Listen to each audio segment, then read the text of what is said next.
नमस्कार दोस्तों, आज द टीचर शो के एपिसोड 61 में हमारे साथ उदयपुर राजस्थान से हैं संगीत के आचार्य श्री नरेंद्र कुमार वर्मा जी। जैसा कि कल हमने आपसे जिक्र किया था, नरेंद्र वर्मा जी गायन, वादन और नृत्य तीनों ही विधाओं में बराबर का दखल रखते हैं और बहुत सारा उनके साथ संगीत का जुड़ा हुआ है। और उदयपुर जो अपने आप में राजस्थान की सांस्कृतिक राजधानी भी है, वहाँ से आप हैं और वहाँ के राजकीय विद्यालय में संगीत के शिक्षक हैं। इसके अलावा बहुत सारी खूबियाँ उनमें हैं, उन पर चर्चा करेंगे और उनसे बातचीत करेंगे और उनके जो गीत हैं उनको सुनेंगे, उनके संगीत को सुनेंगे, उनके वाद्य यंत्रों के बारे में जानेंगे।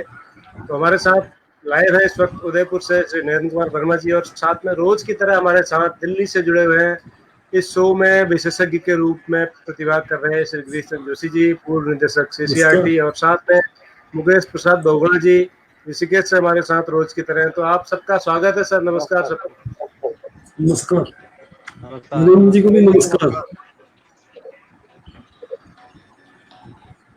तो वर्मा सर, आपका स्वागत है द टीचर शो के एपिसोड 61 में। और पूरे देश के शिक्षक इस शो में प्रतिभाग कर रहे हैं और पूरे देश के शिक्षक इस शो में दर्शक के रूप में भी आते हैं, अतिथि के रूप में भी आते हैं। आप चूंकि उदयपुर से आने वाले पहले प्रतिभागी हैं, तो इसलिए हम चाहेंगे कि सबसे पहले मैं जिस जगह में बैठा हूँ सर, नैनीताल, इसे भी झीलों का शहर कहते हैं, और जहाँ आप बैठे हैं उदयपुर, उसे भी झीलों का शहर कहते हैं। तो नैनीताल में तो 7-8 जिले हैं, सारे पर्यटक यहाँ पर आते हैं, जानते हैं इसके बारे में। थोड़ा उदयपुर के बारे में भी सर मैं चाहूंगा, उसका इतिहास संक्षिप्त में, और अपनी संगीत की यात्रा की शुरुआत आपकी कहाँ से हुई, थोड़ा संक्षिप्त में हमारे दर्शकों को बताइएगा सर। बिल्कुल। सबसे पहले तो आप सभी को प्रणाम करता हूँ, सभी गुणीजनों को, और धन्यवाद भी ज्ञापित करता हूँ कि मुझे इस कार्यक्रम से जुड़ने का अवसर दिया। उदयपुर जिलों की नगरी कहलाता है।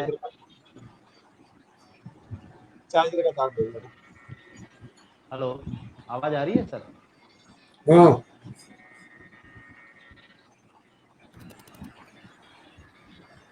जी बोलिए सर, बोलिए, आप बोलिए, आपकी आवाज आ रही।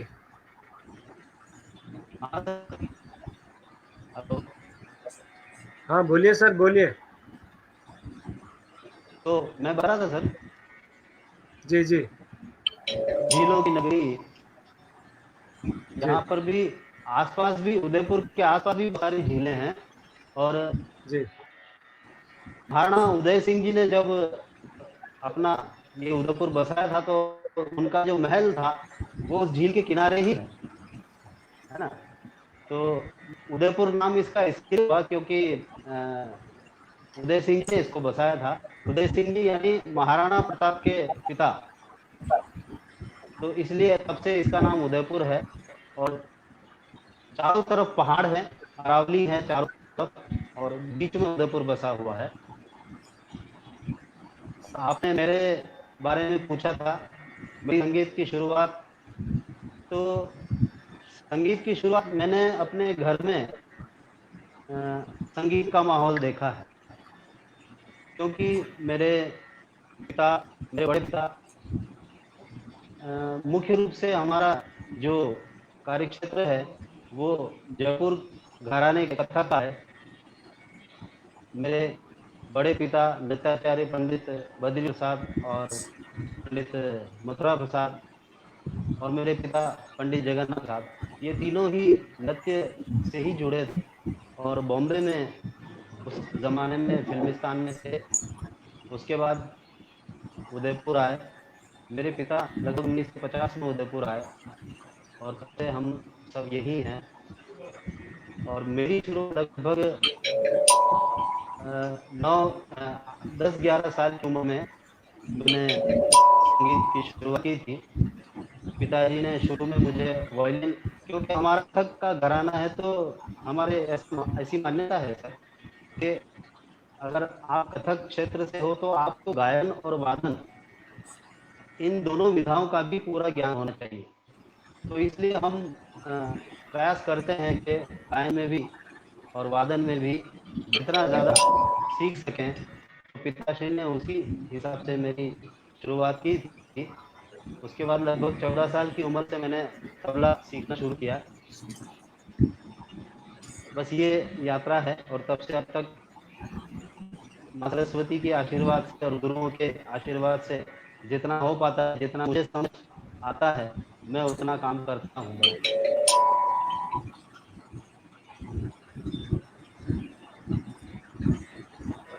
बढ़िया आवाज सर, थोड़ा बहुत बढ़ा बढ़िया। दीजिए, वॉइस ठीक नहीं है। जी। वो सर नेटवर्क आवाज की को दिक्कत है वहाँ पे, मुझे लग रहा है। आवाज़ नहीं आ रही? आवाज कम आ रही है सर। कम है, बहुत कम थोड़ा सा आवाज। इसकी आवाज बढ़ा दीजिए। मुझे कम आ रहा है। अच्छा, आवाज़ बढ़ी कैसे? हाँ? नहीं, उससे नहीं, और पास में ले लें क्या? यहाँ ये माइक तो यहाँ पर है, मेरे गले में है, आवाज़ नहीं आ रही तेरी? ठीक है सर, तो आप चूंकि घराना ही आपका है और आप पारंपरिक रूप से कलाकार हैं और आपको बहुत अच्छा माहौल मिला, आप बड़े भाग्यशाली हैं। ऐसे सौभाग्य बहुत कम लोगों को जी, मिलता है कि उनको विरासत में ये परंपराएं मिलती हैं। तो आप इस मामले में बहुत भाग्यशाली हैं। तो आप सर कौन कौन से बिल्कुल, इंस्ट्रूमेंट्स बिल्कुल। अधिकार पूर्वक सर आप बजा लेते हैं? शुरू में मैंने वायलिन सीखा था जी। और सितार सीखा था, तो लेकिन आगे जाके मेरा मुख्य विषय तबले का रहा। क्या क्या रहा सर? तबला मैंने तबला तबला तबला। जी जी तबला जी, जी। मुख्य विषय तबला ही था और बरसों तक तबला ही रहा, लेकिन मेरा हाथ 2 बार टूट गया। तो टूटने के अच्छा बाद से फिर मैंने गायन शुरू किया। 2 बार अच्छा। एक जगह से मेरा हाथ टूट गया। 1 साल में 2 बार एक ही स्थान से टूट गया। ये जो हाथ, ये ओह। जगह होती है, ये वाली अच्छा। जगह 2-2 बार इसी जगह से टूटा। तो अब मैं जो गाया है वो वहाँ पर दम नहीं लगता। तो उसके बाद मैंने, हालाँकि गायन तो बचपन से कर रहा था, लेकिन विशेष ध्यान नहीं दिया उसकी तरफ। फिर मैंने गायन की तरफ ध्यान दिया। तो विषय मेरे हारमोनियम और तबला तो मुख्य रूप से बजाती हूँ, आज भी थोड़ा-थोड़ा बजा ही लेता हूँ। और डांस का हमारे घराने का काम है, वो भी कर लेता हूँ। और गायन का भी पिताजी ने जितना सिखाया है, उतना करने का प्रयास करता हूँ। तो तबला अब आप हाथ की चोट की वजह से कम बजा पाते होंगे, क्योंकि मेन जगह है कम कलाई जहाँ हाँ, पर से तबला। कम बजा पाता हूँ, बहुत ज़्यादा दम नहीं लगता और बहुत ज़्यादा समय तक बजा नहीं पाता। हाँ, जी जी। तो सर हमारे शो में आप पहले ऐसे शख्स हैं जो इतने सारे इंस्ट्रूमेंट्स एक साथ जी, बजा लेते हैं और वोकल के साथ वो भी। तो ये अच्छा। अपने आप में चमत्कार है एक। नहीं, नहीं, सॉरी। नहीं, नहीं, आप जयपुर जयपुर अपने जो कथक होते हैं ना सर, वो जी कथक सारे ऐसे ही होते हैं। ठीक है, आप बिरजू महाराज को देखिए, वो तीनों विधाओं में बराबर का दखल रखते हैं। और आप किसी भी जी डांसर को देखिए जो घरानेदार है, वो बराबर का काम जी। करते हैं तीनों विधाओं में। तो ऐसा मैं ही नहीं हूँ, होते हैं। तो आप कथक भी करते हैं सर अभी? करता नहीं हूँ, लेकिन मैं सिखाता हूँ। मैंने बहुत सिखाते हैं? पहले छोड़ दिया करना। हाँ, करना मैंने अच्छा। बहुत पहले छोड़ दिया। वो करने के लिए जी रियाज जी। चाहिए ना सर। तो जब अपन रियाज नहीं बिल्कुल करते हैं तो वो हो नहीं पाता है। बिल्कुल बिल्कुल बिल्कुल। तो आज सर हम थोड़ा थोड़ा सारी बातें, क्योंकि आज एक नए तरह का शो है और आप शास्त्रीय विधाओं में ज़्यादा माहिर हैं, तो हम आपसे थोड़ा सा जी, ये चाहेंगे कि आप दर्शकों को थोड़ा कथक की परिभाषा जरूर बता दें कि कथक क्या है, क्यों है, कब से है और कौन कौन से घराने इसके मुख्य हैं। फिर आगे बढ़ते हैं सर। जी, जी, जी। हमारे ये प्रचलन में है कि कथा करे तो कथ होई। यानी कथक में जो हमारे शास्त्र हैं, उनकी कथाओं का प्रचलन शुरू से चला आया है। और ये मंदिरों में पहले हुआ करती थी। इन कथाओं पर नर्तन होता था, गायन और वादन के साथ। तो वहां से नृत्य की शुरुआत हुई। वैसे तो नृत्य की शुरुआत अगर यूं देखा जाए, घराने की बात बता रहा हूं मैं, है ना। बाकी तो भगवान शिव ने बहुत पहले, ऐसी शास्त्रों में मान्यता है कि वहां से शुरू हुआ। लेकिन ये जो घराने की शुरुआत हुई है, मंदिरों में कथक होता था और वहीं से गाने जो है उत्पन्न हुए।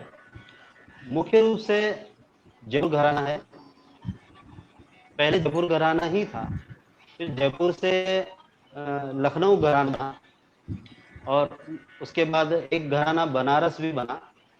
तो वर्तमान में ये 3 घराने प्रचलन में है, जयपुर है, लखनऊ है और बनारस है। जयपुर घराने में वीररस प्रधानता है। तोड़े टुकड़े परन जो भी होते हैं, चक्कर का काम, पैर का काम, चक्कर, ये सब जयपुर घराने में चमत्कार प्रधान है और थोड़ा वीर रस प्रधान है। जबकि लखनऊ में नजाकत ज्यादा होती है और लास्य अंग ज्यादा होता है। और बनारस में ये दो थोड़ा थोड़ा मिक्स है। बनारस ज्यादातर आप अपन देखते हैं तो लखनऊ की तरफ अधिक झुकाव रखता है। तो ये कथक के बारे में थोड़ा सा परिचय मैंने आपको दिया। और इस घराने के आप देखो, जैसे जयपुर घराने के सुंदर प्रसाद जी हैं, पंडित जयलाल जी हैं, पंडित चिरंजीव लाल जी हैं, नारायण प्रसाद जी हैं, ये सब जो कलाकार हैं ये जयपुर घराने के कथक कहते हैं। और लखनऊ में अपने शंभू महाराज हैं, बिंदादीन महाराज। वहाँ बिंदादीन महाराज तो उन्होंने सर बहुत ठुमरियाँ रची हैं उन्होंने, बिंदादीन महाराज। और शंभू महाराज है, अच्छन महाराज है, लच्छू महाराज है, और वर्तमान में अपने बिरजू महाराज है ही हैं। तो इससे परंपरा चल रही है ये।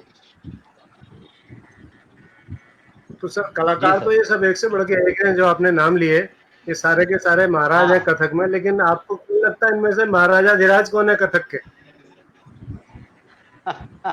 नहीं, सबकी अपनी अपनी विशेषताएं है सर। महाराजा धीराज का ऐसा कुछ नहीं है, लेकिन हाँ, अगर हम महाराजा धीराज कहें तो हम बिंदारी महाराज को महाराजा धीराज कहते हैं, शंभू महाराज को कह सकते हैं। शंभू महाराज की एक विशेषता हम सुनते आए हैं कि उनके चेहरे पर उनका आधा हिस्सा, ये हिस्से 2 अलग हो जाते मतलब एक हिस्सा उनका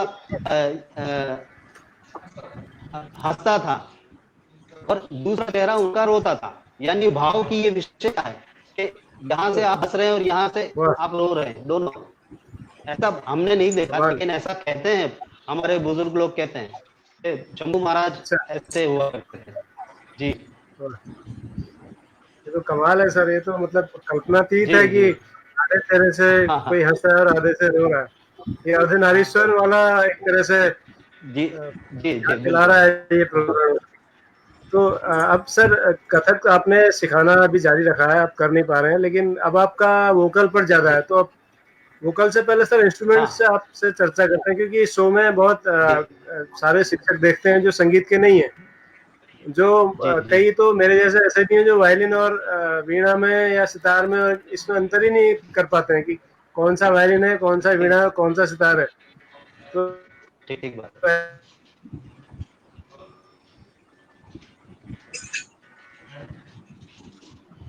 आवाज ऐसे मेरे साधारण शिक्षक सर, आप कौन से इवेंट को क्या बोलते हैं? आवाज नहीं आई सर, आवाज नहीं सुन पाए सर आप? मैं फिर से अपना प्रश्न दोहरा रहा हूँ सर, नेटवर्क की दिक्कत थोड़ा वहाँ पर उदयपुर में।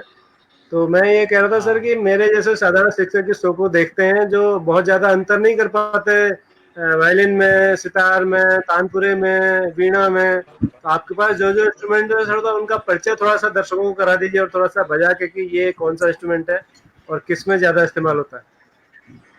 अच्छा ठीक है, देखिए मेरे पास तानपुरा है, हारमोनियम है, तबला है। मैं आपको दिखा देता हूँ, तबला दिखा, तू बैठ तबले पे बैठ।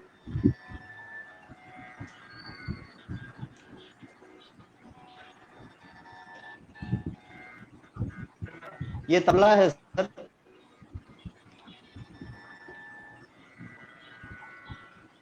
ये मेरे पास हारमोनियम रखा हुआ है, और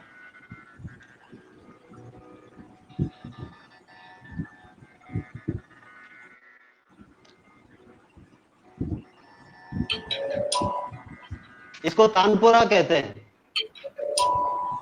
ये जो सर इंस्ट्रूमेंट अभी मैंने आपको बताया, इसको तानपुरा कहते हैं। इसी तानपुरे पर अगर पर्दे हों यानी स्वर हों, कुछ लोहे की ऐसी स्टील की पर्दे लगा दिए जाते हैं जिनके ऊपर हाथ रख के हम बजाते हैं। तो वीणा और सितार ये एक जैसे ही हैं। वीणा में भी ऐसे ही पर्दे होते हैं और हम बजाते हैं, और सितार में भी ऐसे ही पर्दे होते हैं। और वीणा अलग अलग प्रकार की होती है। वर्तमान में वीणाओं का चलन बहुत कम है, लेकिन वीणा ऐसे भी बजाते हैं और ऐसे सुला के भी बजाते हैं। उसमें एक बजाने का वो कोण होता है, उससे बजाते हैं, और उंगली से भी बजाते हैं। एक लाइन आपको बताता हूँ। सप्ततंत्री भवेत चित्रा, नवतंत्री विपंचिका। सप्ततंत्री भवेत चित्रा यानी सप्ततंत्री 7 तालों की चित्रा कहलाती है वीणा। नवतंत्री विपंचिका, 9 तालों की विपंची होती है, उसका नाम है ना। सप्ततंत्री भवेत चित्रा, नवतंत्री विपंचिका। विपंची कोण वाद्यास्य, विपंची कोण से बजाते हैं, और चित्रा चूली वादना, चित्रा को उंगली से बजाते हैं। ये पुरानी बात को याद आ गई तो मैंने आपको बताई।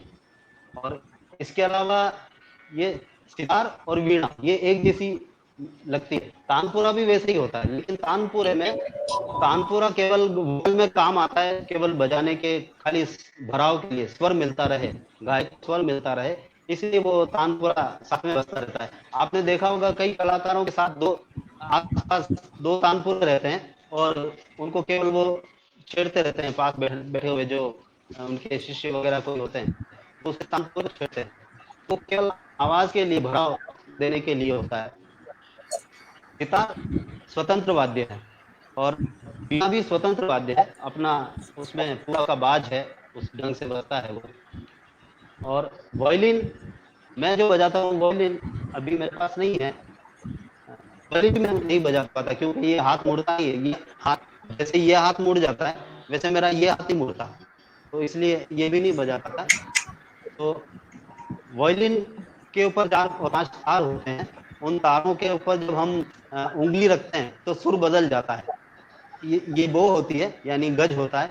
उससे तार पर हम जब रगड़ लगाते हैं तो तार से आवाज उठती है, और उसके ऊपर जब उंगली लगा देते हैं तार पे तो वो सुर बदल जाता है ना। इस प्रकार से सारंगी भी ऐसी ही होती है, और वायलिन भी ऐसा ही होता है। ठीक है, तो ये तार वाद्यों की मैंने बात बताई। और आप कुछ आगे जानना चाहें हारमोनियम के बारे में, तो मैंने आपको बता ही दिया। तबले के बारे में बता दिया। तबला और हारमोनियम साथ संगत के लिए होते हैं। कलाकार जब गाता है या बजाता है तो उसके संगत के लिए हारमोनियम और तबला काम में आता है। जी सर, आगे।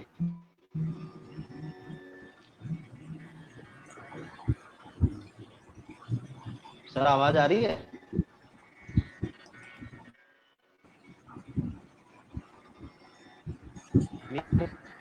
हाँ जी सर, जी जी, बीच बीच में आपकी आवाज कट रही है सर, थोड़ा नेटवर्क की दिक्कत लग रही है। ओके, जी अभी आ रही है, लेकिन बीच बीच में कट रही है। मैं ये जानना चाह रहा था सर, तो अभी आप वायलिन आप नहीं बजा पा रहे हैं? नहीं, अभी मैं हारमोनियम तबला ये बजा लेता हूँ और गा लेता हूँ। तो सर आप संगीत की शुरुआत भी करते हैं? बहुत देर से हम बातचीत और थोड़ा सा समझने की कोशिश कर रहे थे साधारण दर्शक की हैसियत से कि कौन कौन से वाद्य यंत्र किस किस काम में आते हैं। आप थोड़ा सर, हम चाहेंगे कि आप अपनी मर्जी से कुछ सरस्वती वंदना या जो भी आप चाहें, ऐसा कुछ थोड़ा सा संगीत में कर दीजिए वातावरण। बिल्कुल बिल्कुल, सरस्वती वंदना आपको सुनाता हूँ एक।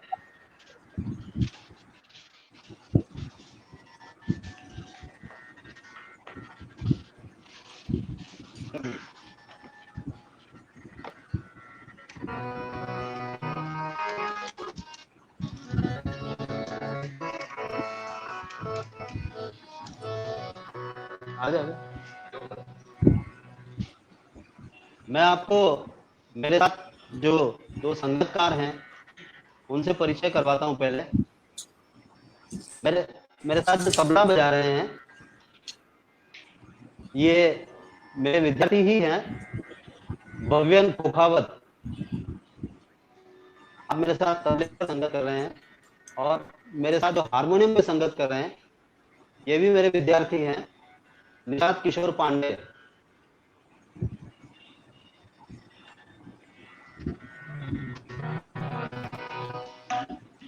अब मैं आपको एक सरस्वती वंदना सुनाता हूँ।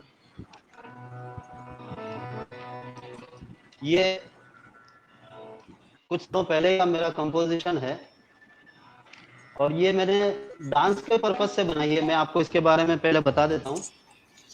ये मैंने डांस के पर्पज से बनाई है।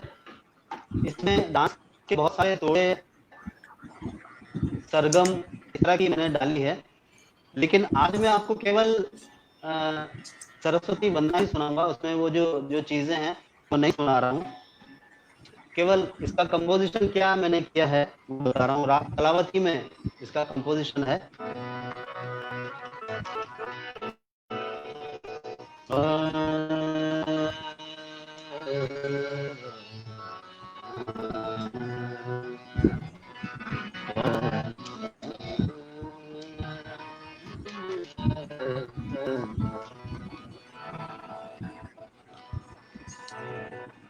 जय शारदे मां कल्याणी भवभयहारी दुख हरिणी। जय शारदे मां कल्याणी भवभयहारी दुख हरिणी। जय शारदे मां कल्याणी भवभयहारी दुख हरिणी। ग गरि ग गरि ग गरि ग सारे रे सारे गरि ग सा। जय शारदे मां कल्याणी भवभयहारी दुख हरिणी।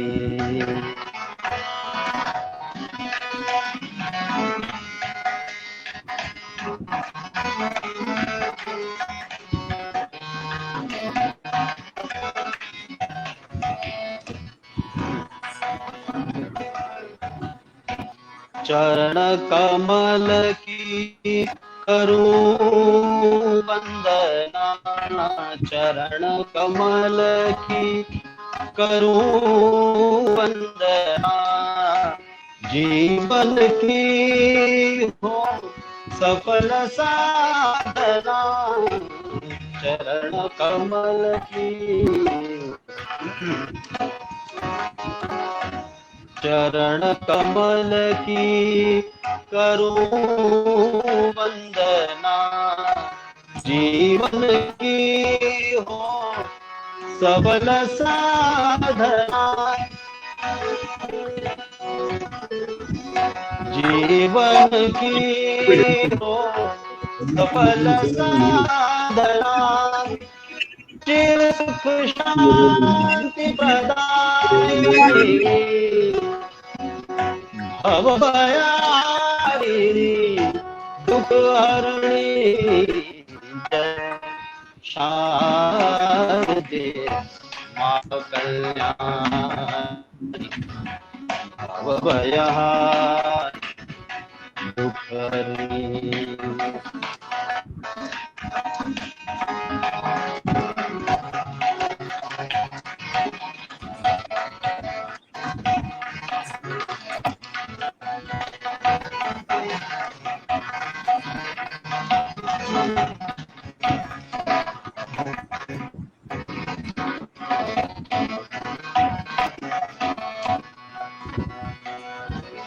इसका दूसरा अंतरा है। मुक्तिदायिनी वीणा पाणी चिरमय रूपा मां कल्याणी। मुक्तिदायिनी वीणा पाणी चिरमय रूपा मां कल्याणी। अधिष्ठात्री देवी जननी भवहरिणी दुःखहरिणी जय शारदे मां कल्याणी भवभयहारिणी दुःखहरिणी जय शारदे मां कल्याणी भवभयहारिणी दुःखहरिणी भवभयहारिणी भवभयहारिणी दुःखहरिणी। क्या हुआ? बोलो। बहुत सुंदर। सर सुनाई क्या सर? ठीक था? हाँ, थोड़ा डिस्टरबेंस है लेकिन बहुत सुंदर। हाँ, धन्यवाद। जी जी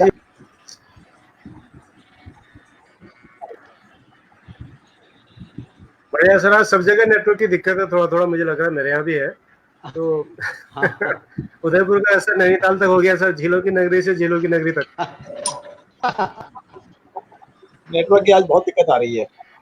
कुछ सवाल आ रहे हैं सर, कुछ सवाल आ रहे हैं वर्मा सर, कुछ सवाल आ रहे हैं। पहला सवाल हमारे जो नियमित दर्शक है उन्होंने पूछा है, वो पूछती है कि सितार और उसमें वीणा में क्या अंतर है। मैं सामने रख रहा हूँ। हाँ ये है, ये फरीदा शोक मैं उदय कश्मीर से ये पूछती है, what is the difference between sitar and veena. जी सर, सितार और वीणा देखने में एक जैसी लगती है, लेकिन उसके बजाने का ढंग और उसका साउंड दोनों अलग अलग होता है ना। सितार जो ऐसा मानते हैं कि मुगल काल में निर्माण हुआ, उसका सितार जो बजी है मुगल काल में बनी है, जबकि वीणा तो हमारे पौराणिक काल से चली आ रही है। जो हमारा ध्रुपद गायन है, जो हमारा वास्तविक आज हम ख्याल गायन गाते हैं, ये हमारा गायन नहीं है, ये संगीत हमारा नहीं है। हमारा गायन था ध्रुपद गायन, तो बिल्कुल उसी तर्ज पर वीणा बजती है। ठीक है, हाथ से ही बजाते हैं उसको, लेकिन उसका साउंड अलग है, बहुत गहरा गहरा साउंड है उसका। जैसे सितार को तो ऐसे खड़े बजाते हैं, ठीक है, वीणा को इस तरह से बजाते हैं और बिल्कुल उसमें भी गायकी बजती है। खरज का काम बहुत अच्छा, जैसा जैसा वोकल में होता है, जैसा वोकल में खरज लगता है और आलाप होता है, बिल्कुल वैसा ही आलापचारी हम वीणा में करते हैं, है ना। वैसे आलापचारी सितार में थोड़ा सा साउंड अलग है तो वैसा फील नहीं आता, लेकिन वीणा में बिल्कुल वोकल के जैसा फील आता है ना। तो बाज का फर्क है और साउंड का फर्क है, दिखने में एक जैसा दिखता है, लगभग सेम दिखता है, दूसरा थोड़ा सवाल सा फर्क है वीणा।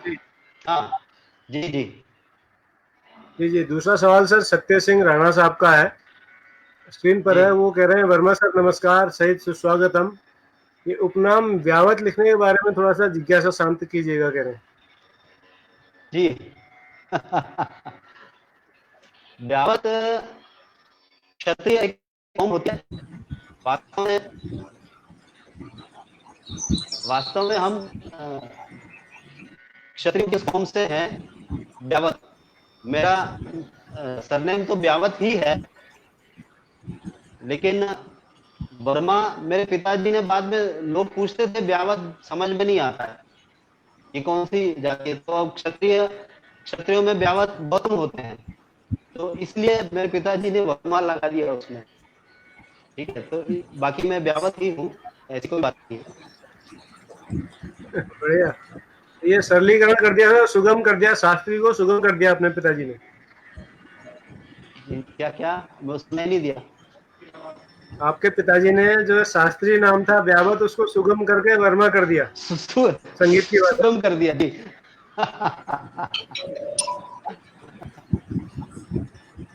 तो सर थोड़ा पहले अब कुछ शास्त्री भी सुनते हैं आपसे, उसके बाद फिर सुगम सुनेंगे सर।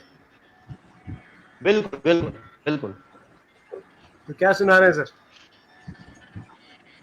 मैं आपको राग एक मिली रचना सुनाऊंगा। जी। इस रचना के बारे में मैं आपको बताऊंगा। एक राग है पटदीप। कौन सा?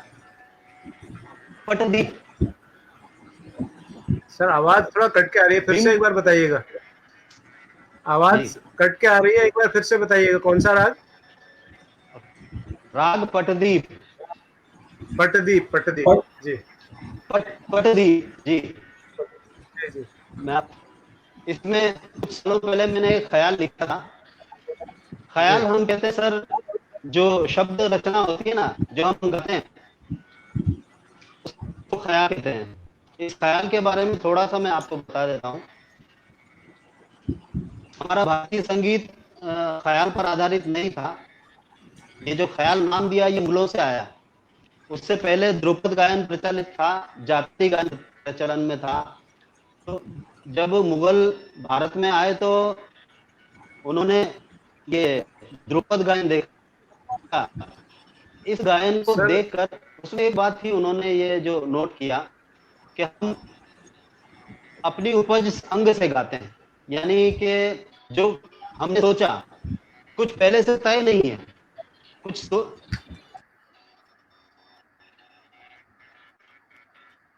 अच्छा। सर सर जी आप एक जी। मिनट बीच में आपको रोकना चाहूंगा, आप माफी के साथ। ये आपने जो कानों में जी लगाया सर, ये वायरलेस है क्या? ये वायरलेस है क्या? हाँ, ये वायरलेस है। नहीं, हाँ, ये ब्लूटूथ है, वायरलेस सर ब्लूटूथ दिक्कत है। कर रहा है कई बार। जी ब्लूटूथ ये दिक्कत दिक्कत कर कर रहा है रहा सर, है। ये किशन। हाँ, किशन सरगवान जी ने कमेंट लिखा है सर, आप देखिए वॉल पर। उनके साथ अच्छा अच्छा, इसको हटा देना। वायर वाला लगा दूं क्या? कल उन्होंने ब्लूटूथ लगा, कल के कार्यक्रम में दिक्कत कर रहा था। हेलो। अच्छा अच्छा। वायर ओके वाला ओके। लगा के देखिए सर एक बार, क्योंकि उनके साथ भी कल ऐसा हाँ हुआ हाँ। था, इनके शो में कल थे। Okay okay. जी। जी, हटा देता हूँ इसको। एक बार वायर या वाला लगा के देखिए सर। हाँ, वायर वाला जी। लगाता हूँ। धन्यवाद किशन सरगवान जी को, बहुत धन्यवाद।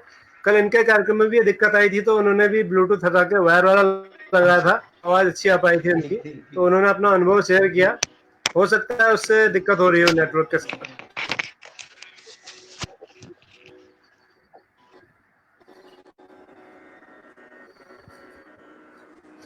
आइए, आवाज आ रही है सर? इस बीच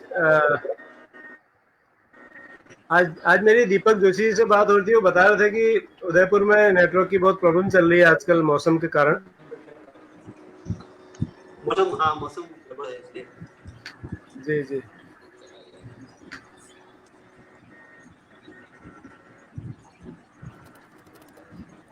लग गया सर, शुरू करें?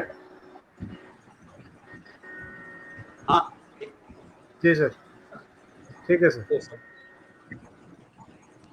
जी। तो मैं बता रहा था, जब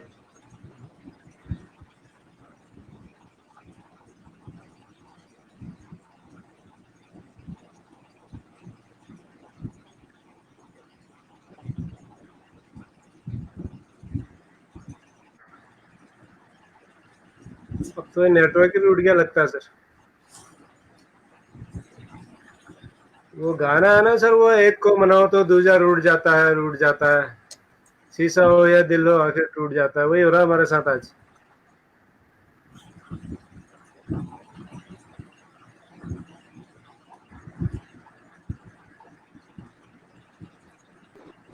वो भी है सर।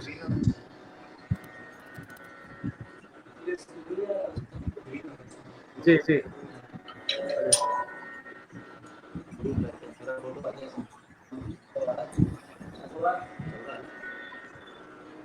जी सर।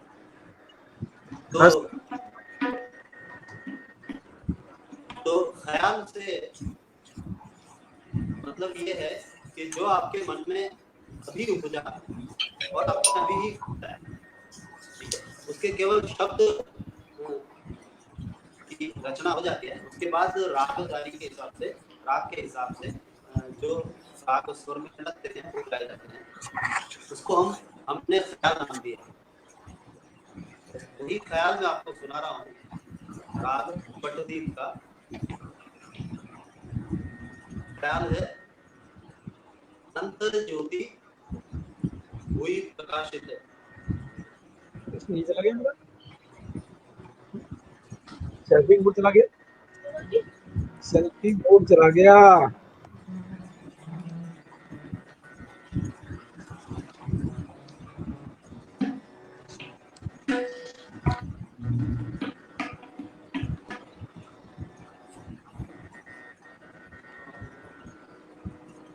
अंतर ज्योति हुई प्रकाशित, अविनाशी ओंकार स्वरूपा,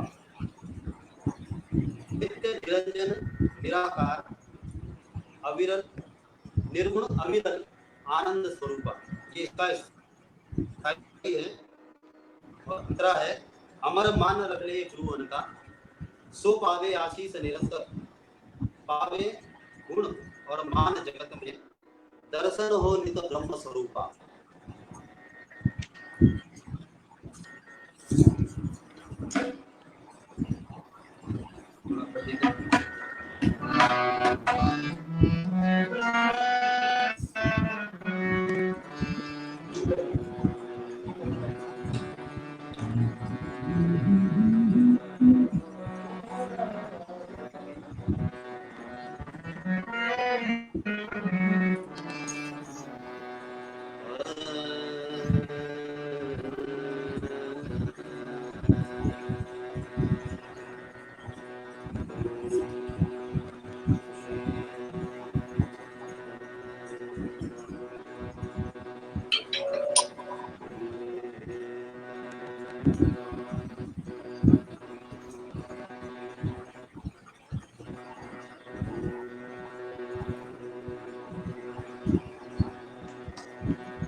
वो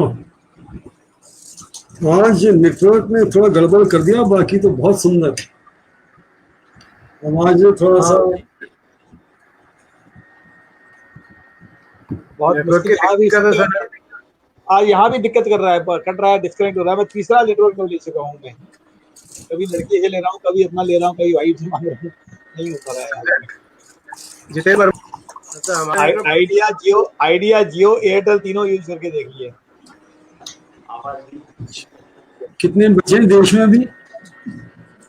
जी सर देश में कितने नेटवर्क और हैं?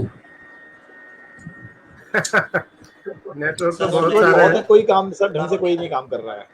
अच्छा, तो वर्मा सर आपने जो अभी रचना सुनाई जी सर, थी तो बहुत शानदार, लेकिन थोड़ा नेटवर्क ने रंग में भंग डाला हालांकि, लेकिन फिर भी आवाज आ रही थी, काफी हल्की आ रही थी। आपके कोई हमारे एक दर्शक है जितेंद्र वर्मा जी, वो कह रहे हैं कि आपको सूचित करें कि आवाज नहीं आ रही है, आवाज नहीं आ रही है कह रहे हैं। वो हल्की आवाज आ रही थी बहुत, पता नहीं क्या दिक्कत थी, मेरी समझ में बात नहीं आ रही है। सर मुझे दूसरे से आपको मेरी आवाज पूरी सुनाई नहीं दिया। मुझे आ रही है, मुझे 90% ठीक आ रही है, लेकिन 10% डिस्टर्ब कर रहा है। जी वो जितेंद्र वर्मा जी कह रहे हैं कि आवाज नहीं आ रही है, कृपया नरेंद्र जी को सूचित करें। और एक बड़ा रोचक कमेंट किया है विनय रावत जी ने, कह रहे हैं पतंजलि का नेटवर्क आना शेष है अभी।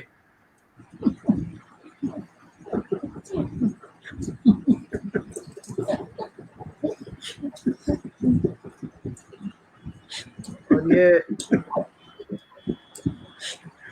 तो मिर्ची वाला की तरफ से आना चाहिए था। सत्य सिंह राणा जी कह रहे हैं भट्ट सर क्या पता आपकी रचना से आवाज सही आ जाए। ये मेरी रचना के लिए कई बार मुझे पहले भी कह चुके हैं, लेकिन अभी आज हमारे मेहमान को सुनने का दिन है। राणा सर, मैं किसी दिन आऊंगा इस कार्यक्रम में, तो कोशिश करूंगा कि आपको कुछ अपने अनुभव सुनाऊं। फिर से हमारे साथ जुड़ने की कोशिश कर रहे हैं नरेंद्र कुमार जी, लेकिन वो नहीं जुड़ पा रहे हैं। सर हम तब तक सवाल जवाब का सेगमेंट कर लें। हाँ, तो 1 मिनट का आप तो छोटे छोटे आंसर दे रहे। जी जी, तो कल के तीनों सवाल मैं ला रहा हूँ सर। करिए। ये तो कल का जो पहला सवाल था वो ये था कि किस देश ने अपनी धरोहर को अपने देश के राष्ट्रीय ध्वज पर भी अंकित किया था। वर्मा सर हम 2 मिनट एक सवाल जवाब का सेगमेंट करके आपसे बात करते हैं। जी जी। इसका राजेंद्र प्रसाद उपाध्याय जी ने 2 उत्तर दिए थे, दोनों ठीक थे। पहला उत्तर उन्होंने दिया था चक्र है, जो भारत के ध्वज पे अंकित है।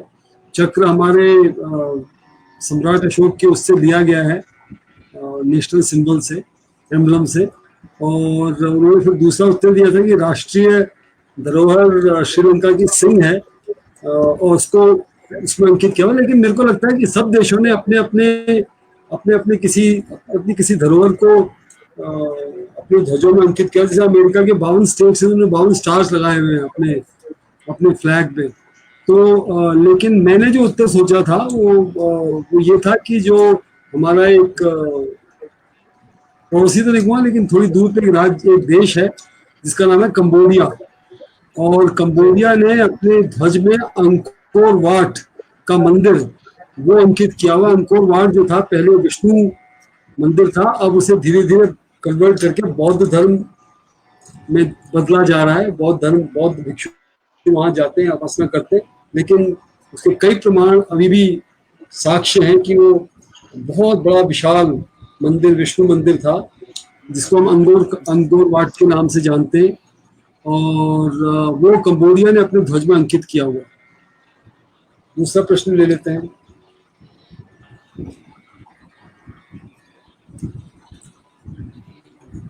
ये दारा एके जो मंगोल में कहा जाता है, दोल तिब्बत में कहा जाता है, तोलो पूसा चीनी भाषा में कहा जाता है। ये हमारे देश की एक देवी हैं जो और देशों में पूजी जाती है, उनका नाम तारा है। तारा माता जो साउथ ईस्ट एशिया में काफी प्रचलित रही, उनको मंगोल देश में उनकी पूजा जो है वो दारा एके के नाम से की जाती है।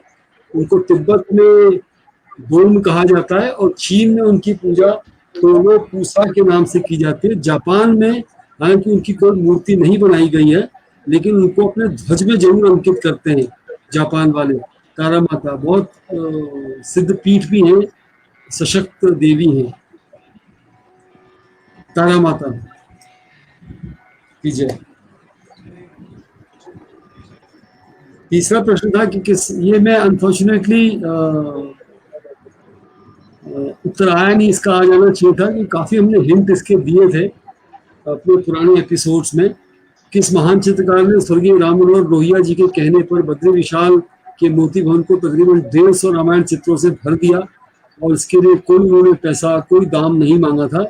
वो है हमारे देश के एक महान चित्रकार जिनका नाम है मकबूल फिदा हुसैन, और हम MF हुसैन साहब के नाम से भी उनको जानते हैं।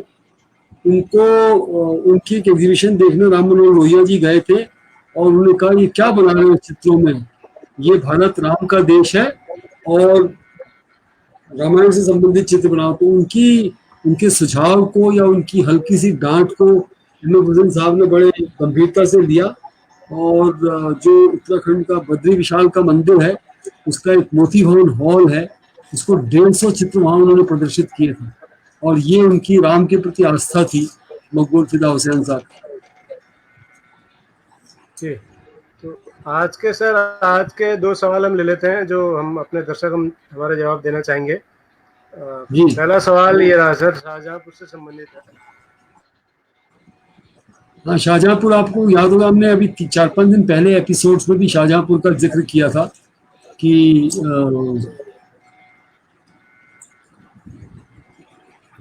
खुदीराम बोस जिनको बहुत जल्दी वो हो गई थी, उनको नहीं, अशफाकुल्ला खान साहब को, खुदीराम बोस नहीं, अशफाकुल्ला साहब की के शव को ट्रेन से भेजा गया था, उनको शाहजहांपुर के खानदानी कब्रगाह में उनको दफनाया गया था। उसी शाहजहांपुर में एक स्कूल के शिक्षक हुए, जो हमारे स्कूल से शिक्षक देख रहे हैं उनके लिए थोड़ा हो सकता है प्रेरणा का स्रोत हो। और इसका एपिसोड हमने अभी 3-4 एपिसोड पहले भी इस संस्था का जिक्र किया था कि वो कौन जिन्होंने 1929 से 1950 तक उस संस्था का भारतीयकरण किया एक न्यूज़पेपर रिपोर्ट पढ़ के। और उसका मोटो जो है वो है सदा तत्पर, ऑलवेज रेडी टू सर्व। ये जो शिक्षक थे ये कई विदेश गए कई बार, और इन्होंने प्रयाग के कुंभ में बहुत बहुत बड़ा काम किया था उस जमाने में। और प्रयाग में ही सौभाग्य से चाहते थे कि मेरा देहावसान वहीं हो, और उनको वहीं देहावसान हुआ उनका। लेकिन इनके नाम पे शाहजहांपुर में एक रोड भी बनाई गई है, रोड का नाम भी किया गया है। वो कौन से शिक्षक या कौन से ऐसे कहना चाहिए समाज सेवी रहे, देखते हैं किसका उत्तर।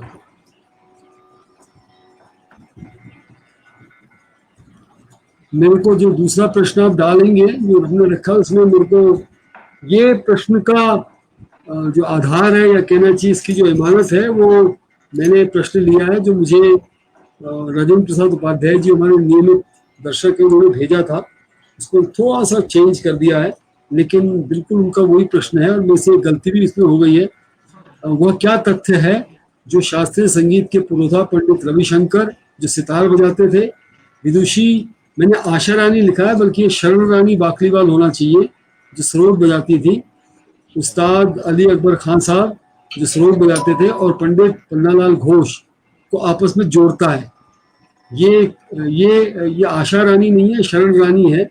और आप यदि भट्ट जी आपको याद आए, आप कई बार आए सीसीआरटी में ट्रेनिंग में, जितने टीचर आते हैं उनको नेशनल म्यूजियम जरूर जाते हैं। नेशनल म्यूजियम में जो म्यूजिकल इंस्ट्रूमेंट्स का कलेक्शन है, वो सारे का सारा कलेक्शन जो है, उसमें 90% कलेक्शन डोनेट किया था शरण रानी बाकलीवाल जी ने भारत सरकार को, जिसको राष्ट्रीय संग्रहालय में म्यूजिकल इंस्ट्रूमेंट्स की गैलरी में प्रदर्शित किया गया है। तो कौन सा तथ्य वो है जो इन चारों संगीतकारों को आपस में जोड़ता है? मैं यहाँ धन्यवाद भी देना चाहूंगा राजेंद्र प्रसाद उपाध्याय जी को कि उन्होंने ये प्रश्न एक सचेत दर्शक श्रोता उसको उसका दायित्व निभाते हुए वो प्रश्न मुझे भेजा, क्योंकि हम कई लोगों से रिक्वेस्ट कर रहे हैं कि अपने अपने प्रश्न भेजिए, लेकिन कोई प्रश्न भेजता नहीं है। शायद पहले टीचर या पहले दर्शक हैं जिन्होंने एक प्रश्न बना के भेजा और मैंने सर स्वीकार किया, लेकिन उससे गलती होगी, मैंने एक नाम और जोड़ दिया उसमें, अली अकबर खान साहब का, और आशा रानी की जगह शरण रानी बाकलीवाल पढ़ा जाए।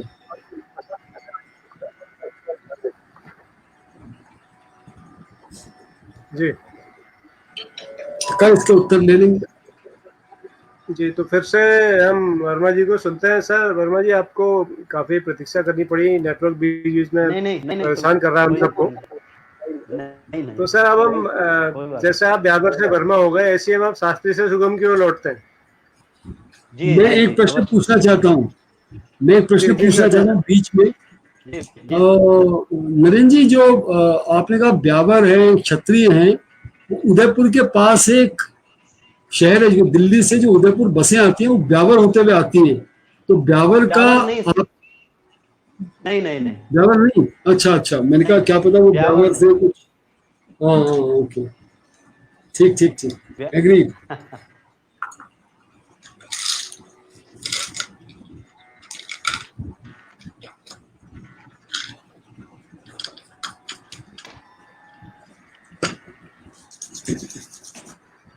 आपने सर बहुत सारी कंपोजिशंस खुद की भी की हैं, तो आप हमको अपनी कंपोजिशन सुना रहे हैं या कोई और कुछ और सुना रहे हैं? नहीं, अब तक मैंने आपकी कंपोजिशन ही सुनाई और अभी भी वही सुना। ठीक सर, स्वागत है। अभी भी वही सुना रहा हूँ। जी, स्वागत है, उससे ताजगी बनी रहती है सर। गुरु नानक जी का एक भजन है। वाह। उसको मैंने राग जो में किया है, जी। उसका जो मूल जो है राग जोग है, लेकिन वो मिक्स भी हो जाता है, कुछ कौन्स की तरफ चला जाता है। हाँ।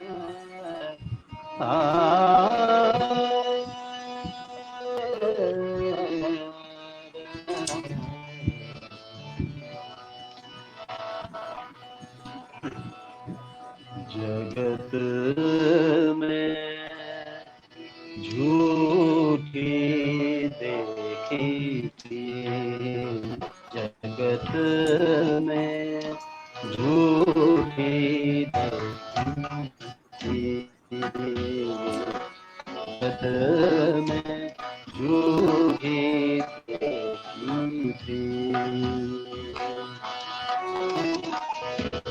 अपने ही सुख सो सब लागे, अपने ही सुख सो सब लागे, क्या तारा क्या मी जगत में झूठी जगत में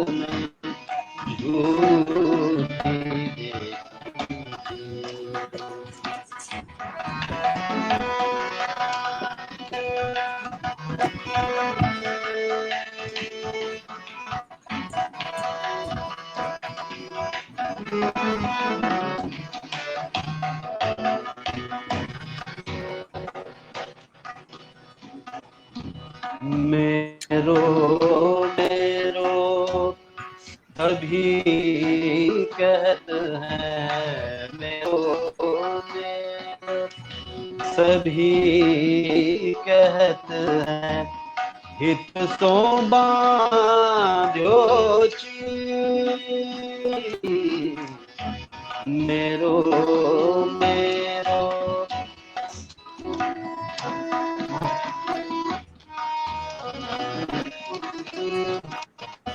मेरो मेरो सभी कहते हैं, हित सो बांध्यो अंतकाल संगी नहीं को, अंतकाल संगी नहीं को, अचरज की जगत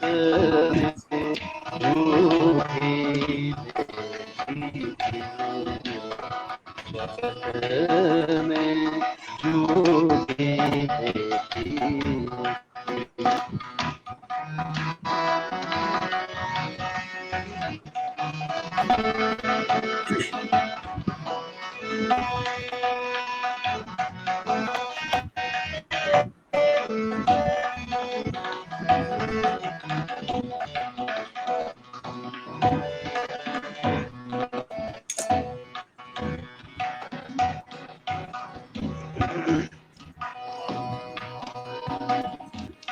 मन मूरख अजहू नहीं समझत, मन मूरख अजहू नहीं समझत, सीख दे आर्यो मन मूरख अजहू नहीं समझत, सीख दे हार्यो नानक भव जल पार करे जो, नानक भव जल पार करे जो, गावे प्रभु के गीत जगत में झूठी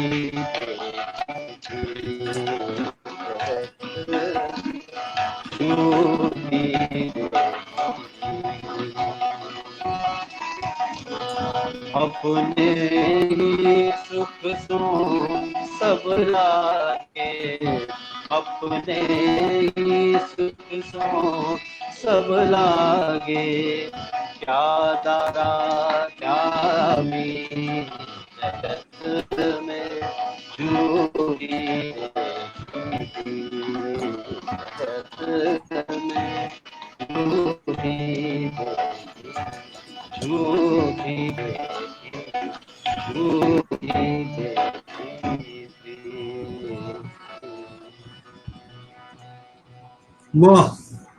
बहुत सुंदर, बहुत सुंदर। धन्यवाद धन्यवाद धन्यवाद। बहुत बढ़िया सर, अद्भुत। और हमारे दर्शक जितने भी इस कार्यक्रम को देख रहे हैं अभिभूत हैं आपके इस गायन से सर। तो 2-3 सवाल भी हमारे पास आए हैं इस बीच। पहला सवाल, प्रभुदत्त मिश्र जी हमारे शास्त्रीय संगीत के आचार्य हैं, इस शो में भी थे कुछ दिन जी पहले। तो उन्होंने पूछा है सर आपसे कि ये शबद कीर्तन है क्या जो आपने गाया अभी? हाँ वही था। नहीं, शबद कीर्तन नहीं है सर। जी, शब्द नहीं है, ये आपने कंपोज किया है शायद, राइट? ये भजन है, गुरु नानक जी का है, लेकिन अब इसको शबद कहते हैं तो मुझे नहीं पता, क्योंकि पंजाब में कहते होंगे। ये कहते हैं भजन सर, मैंने कंपोज कर लिया है। हाँ, शबद कहते हैं सर, इसको शबद कहते ये हैं पंजाब में।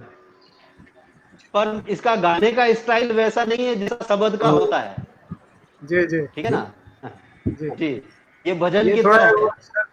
म्यूजिक टुडे ने एक बार कबीर पर एक कैसेट निकाला था बहुत पहले, मुझे उसकी याद आ गई इसको आपका ये भजन सुन के, साधो देखो जग बोराना। बहुत कमाल का वो कैसेट था, मुझे याद नहीं आ रहा था किसने गाया था वो।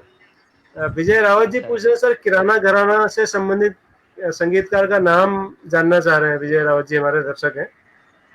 कई कई सारे किराने घराने के सर एक बहुत ही श्री मशहूर नाम है Bhimsen Joshi.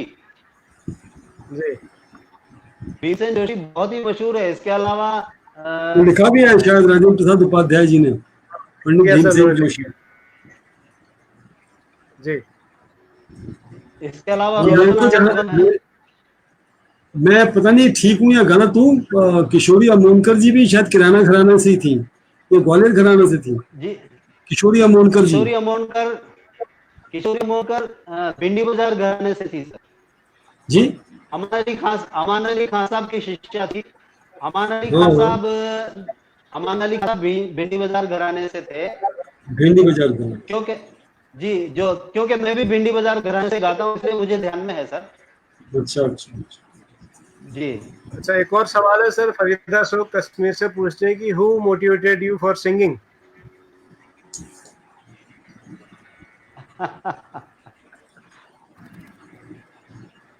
Sir motivation public ही देती है, सामने से मिलता है, आप लोग ही देते हैं, तो मोटिवेट होता हूँ बस। जो सुनने वाले हैं वो मोटिवेशन देते हैं।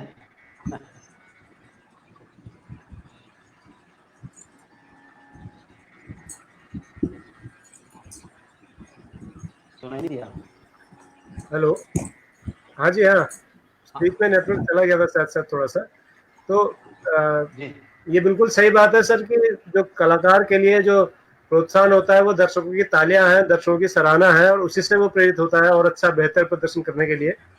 ये बिल्कुल आपने जी सही जी कहा। सर। एक कलाकार होने के नाते मैं भी इसको महसूस कर सकता हूँ।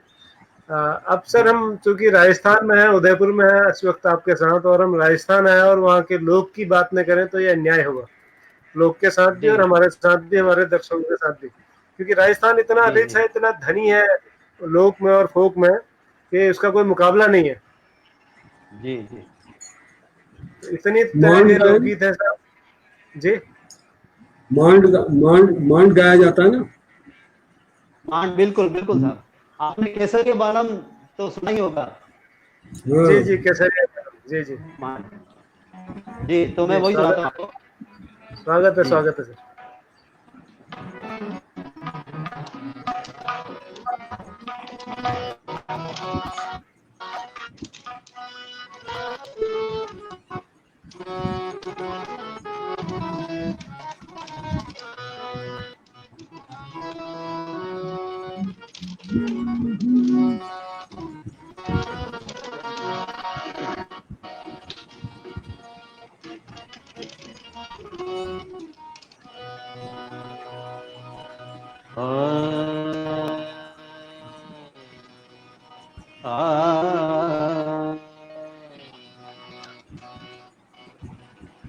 सबसे पहले इसको शुरू करने से पहले मैं क्षमा भी चाहूंगा सर, क्योंकि मैं फोक नहीं गाता हूँ, सुना, लेकिन मैं क्योंकि जानता हूँ ये गाया जाता है, तो मैं उस प्रकार से नहीं गा पाऊंगा जैसा वो लोग गाते हैं। बाड़मेर और जैसलमेर साइड में जो लोग गाते हैं वो इसको बहुत खूब हाँ, मांगनिया और ये लोग बहुत खूब गाते हैं इसको।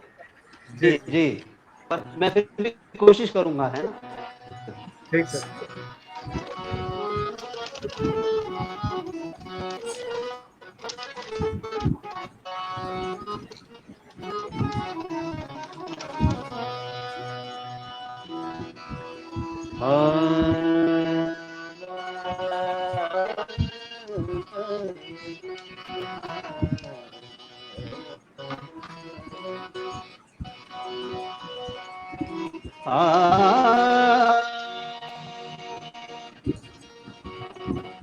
साजन साजन मैं करूं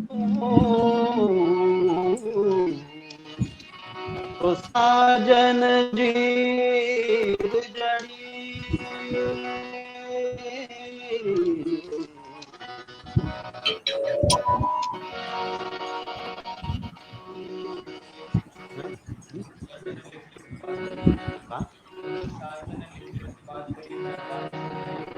साजन साजन मैं करूं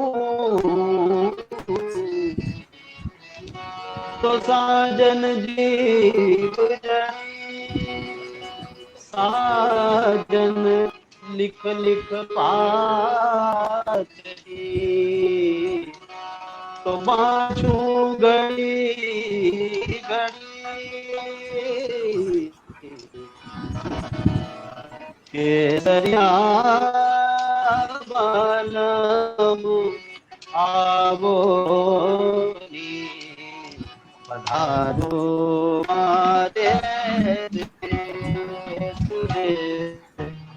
केसरिया बालम आवो पधारो मारे पधारो मारे देश, पधारो मारे देश रे केसरिया बालम आवोनी पधारो मारे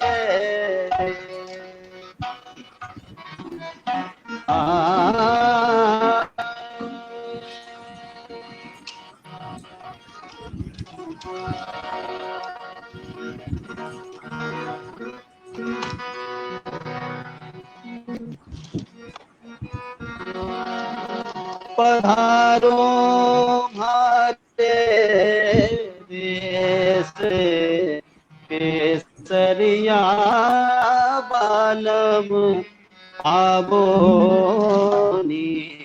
पधारो मारे देश रे केसरिया बालम आवोनी पधारो मारे देश। साजन आया है सखी तो कई मनवार करा, साजन आया है सखी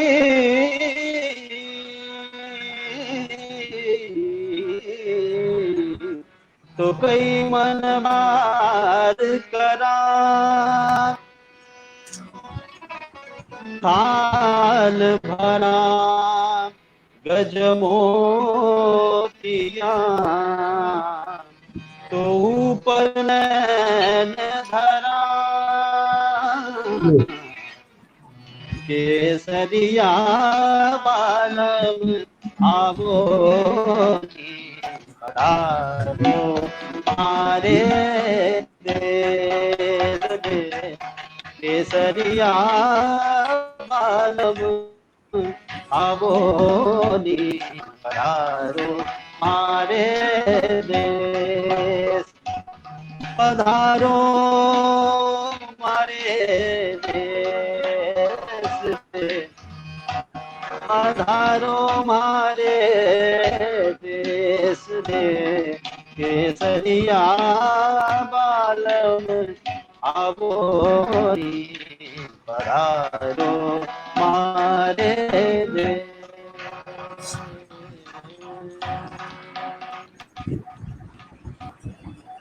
वाह, वाह, बढ़िया सर, बढ़िया। तो ये बिल्कुल अलग ही एक रंग है जो मांगण्यास गाते हैं, उससे बिल्कुल डिफरेंट है। अरे ये तो अलग होगा बिल्कुल। वो तो बिल्कुल मुर्दे में भी जान फूंक देते हैं, इतनी एनर्जी से गाते हैं वो लोग। बिल्कुल बिल्कुल सर। तो सर एक ये हमारे और संगीत के आचार्य फिर से आपसे सवाल कह रहे हैं खड़ी गम्मा की 2 लाइन सुनाइए। अब ये पता नहीं, मैं तो समझ नहीं पा रहा हूँ ये सवाल क्या है। क्या घड़ी खम्मा घड़ी की 2 लाइन खम्मा। सुनाइए कह रहे हैं। घड़ी खम्मा की 2 लाइन सुनाइए, स्क्रीन पर लिखा है सर मैंने आपके लिए। अच्छा, गड़ी खम्मा ये मुझे नहीं आता था। ये कोई गीत मैं भी होगा समझ नहीं पाया। राजस्थान, हाँ जी राजस्थानी गीत होगा कोई जो मुझे नहीं आता है। जी जी। और विजय रावत जी कह रहे हैं आपसे एक सवाल है कि संगीत के जी रियाज, विद्यालय में पठन पाठन आदि की व्यस्तताओं के बीच परिवार को कितना समय दे पाते हैं, और अगर सवाल व्यक्तिगत हो तो उत्तर न दीजिएगा कह रहे हो। सर संगीतकारों को इस इस तरह की शिकायत होती है, उनके उनके परिवार में ये शिकायत का सामना करना ही पड़ता है, मुझे भी करना पड़ता है। परिवार के लिए समय नहीं मिलता है और नहीं दे पाता हूँ, ये शिकायत परिवार से होती है। जी, बढ़िया बढ़िया बढ़िया। बिल्कुल आप सही कह रहे हैं सर। ये कोई भी कला से जुड़ा व्यक्ति हो, उसको रियाज के लिए, अभ्यास के लिए, रिहर्सल के लिए समय चाहिए होता है। तो जी वो समय कहीं न कहीं से निकालेगा, कहीं का कम करेगा तो यहाँ का बढ़ाएगा। तो शिकायतें होना स्वाभाविक जी है, ये मैं भी समझ सकता हूँ। जी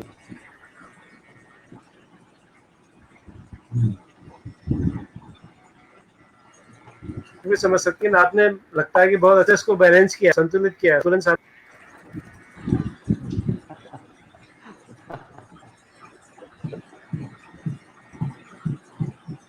आप मुझे सुन पा रहे हैं सर? हाँ, कट कट के आ रही है आवाज। हाँ, थोड़ा नेटवर्क की दिक्कत है सर। तो अब हम वैसे हाँ भी हम शो के समापन की तरफ बढ़ रहे हैं। तो मैं जोशी सर, आप कुछ कहना चाहेंगे सर? नहीं, आनंद आया।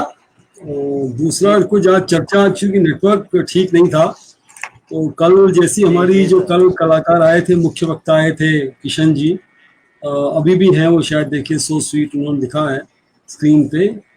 उनसे बात हो रही थी कि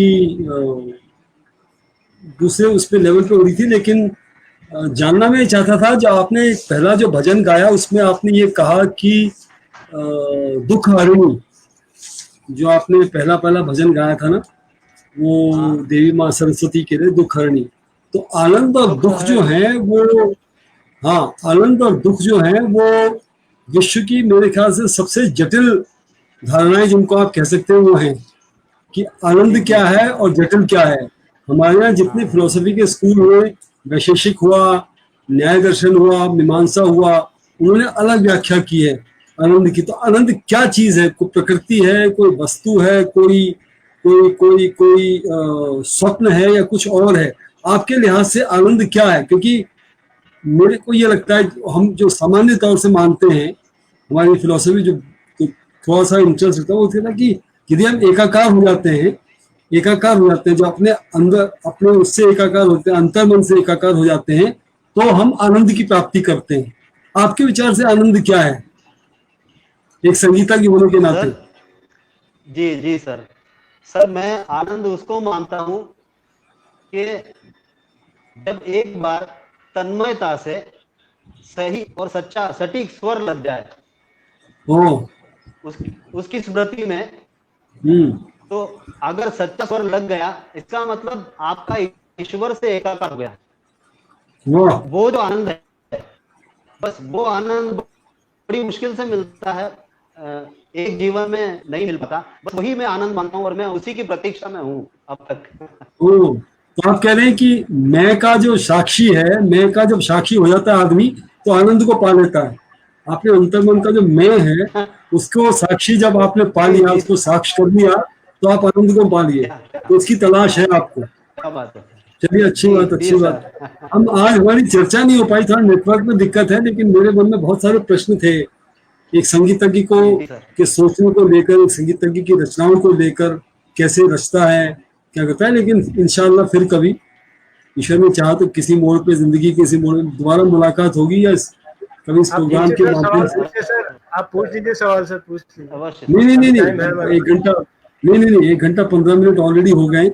लेकिन और लोग भी इच्छुक होंगे, हो सकता है तो सुनना चाहे। नेटवर्क की थोड़ी सी दिक्कत है। देखिए, वो रनिंग प्रसाद उपाध्याय जी जी ने लिखा है कि तू चंदा में चांदनी, जो गाना है वो इनके, जो इन्होंने गाना गाया मांड का, जो मान नंगा का जी मंगल गाते हैं, उस पर आधारित था।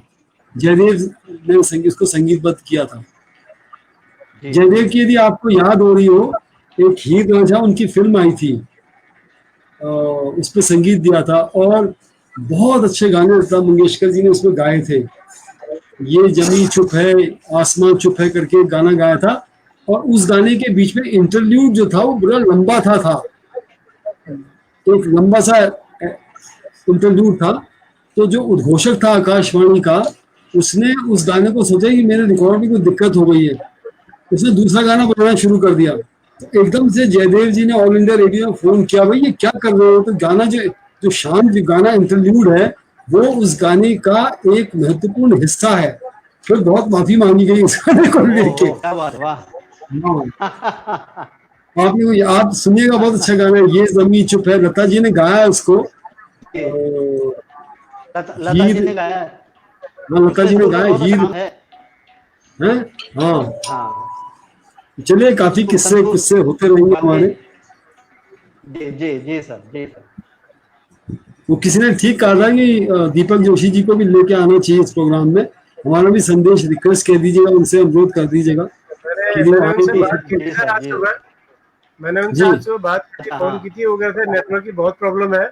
तो बिल्कुल 10-15 प्रॉब्लम, मिनट से, हाँ। 10-15 सेकंड से ज्यादा नेटवर्क नहीं हो रहा है वहाँ, तो कट जा रहा है, इसलिए वो असमर्थ है। ओहो, हाँ। मैंने उनको अब आज ये तो लिंक आए भेजा ना, था। ये भी तो आए, ये भी तो आए हाँ, लिंक आज। आज का लिंक भी भेजा था सर मैंने उनको, दीपक जोशी सर को। उनको लेंगे किसी दिन फिर हाँ, अगले सेगमेंट में। हाँ हाँ, बहुत तो अच्छे कलाकार भी हैं। जी बिल्कुल बिल्कुल। और वर्मा जी को लाने का श्रेय भी दीपक जोशी जी को है आज। उनको धन्यवाद है, वो सुन पा रहे हैं उनके अगर प्रति हमारी हमारा आवाज। आभार, उनके प्रति हमारा आभार कि वो आए। वर्मा सर, अब हम समापन की ओर है, तो अंत में आप क्या सुनाना चाहेंगे सर हमको? कोई गजल सुनाएंगे या कुछ और सुनाएंगे? आप चाहें तो गजल सुना दूं। जी स्वागत है, स्वागत है। जी, अब कोई रिकॉर्डेड चीज सुनाऊं क्या? जो आपको पसंद हो सर, जो आपकी फेवरेट हो। अपनी अपनी चीज सुनाऊं या किसी दूसरे कलाकार की सुनाऊं, ये कह रहा हूं मैं। सर जो आपकी फेवरेट हो सर, आपको जो पसंद हो वो सुनाइए सर, अपनी पसंद सुनाइए। अच्छा, अच्छा, ठीक है सर। ये बीमारी है यार।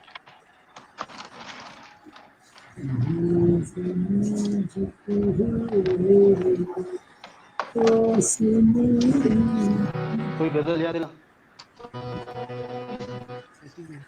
मेहदी हसन की।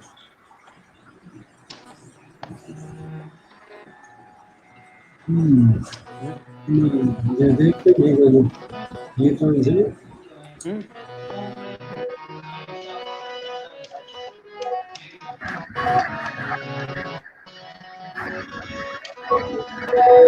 कुछ नहीं। हाँ?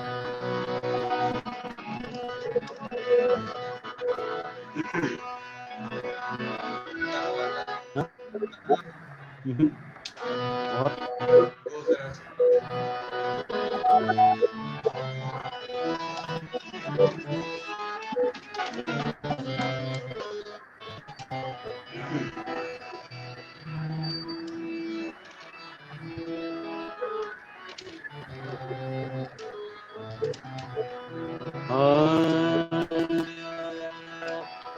सर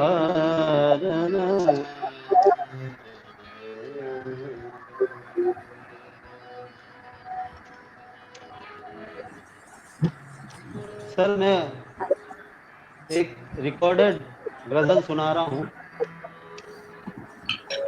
जी एक पाकिस्तानी गायक है मेहदी हसन साहब, आप सबने सुना ही होगा। जी जी बिल्कुल। मेहदी हसन साहब, उनकी गजल सुना रहा हूँ। मुझे मेहदी हसन साहब की गायकी मुझे पसंद है, इसलिए मैं उन्हीं की सुना रहा हूँ। कोशिश करूंगा वे थोड़ा सुनाने की, सुनाऊंगा तो क्या।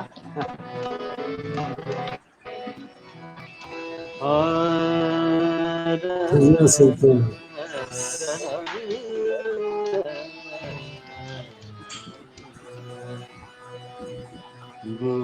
जरा सी बात पर, जरा सी बात पर बरसों के याराने गए, जरा सी बात पर बरसों के याराने गए, लेकिन इतना तो हुआ, लेकिन इतना तो हुआ, कुछ लोग पहचाने गए,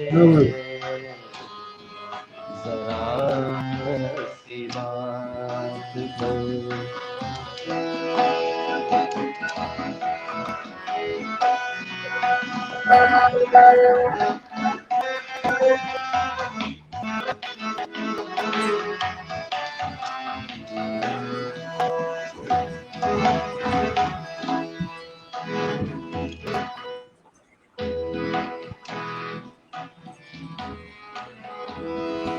मैं इसे शोहरत कहूँ, मैं इसे शोहरत कहूँ या अपनी रुसवाई कहूँ, रुसवाई कहूँ,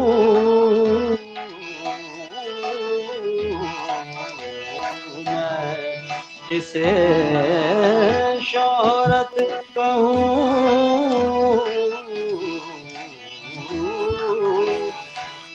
मैं इसे शोहरत कहूँ,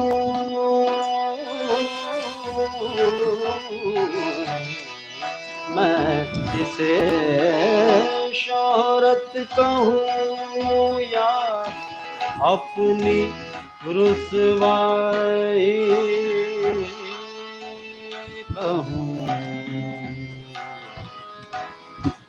मुझसे पहले उस जगह, मुझसे पहले उस गली में मेरे अफसाने गए, मुझसे पहले उस गली मेरे अफसाने गए,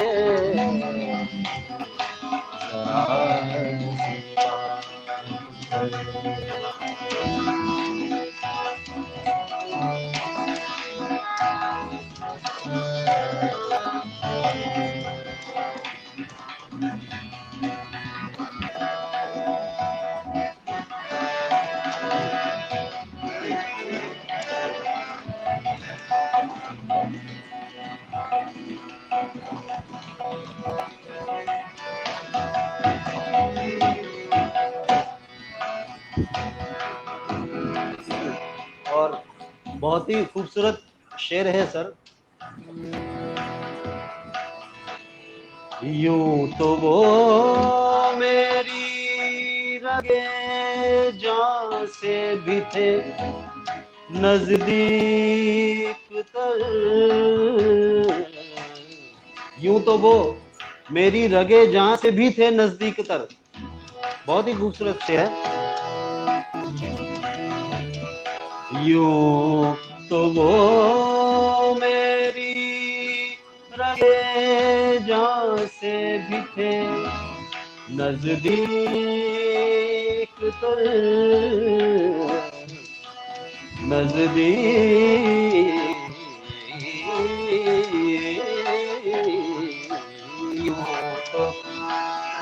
यूं तो वो मेरी रगे जान से भी थे नजदीक तर,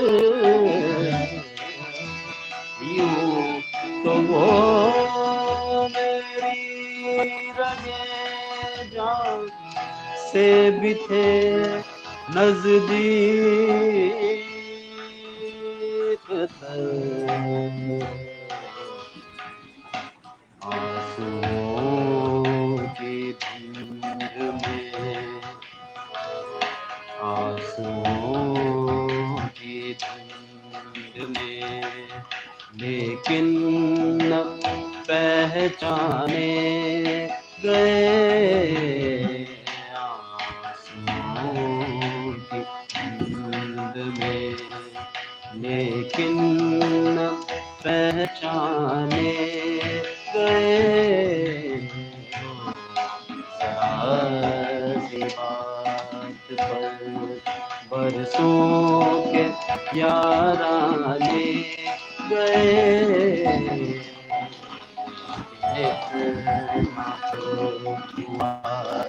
कुछ लोग पहचाने गए।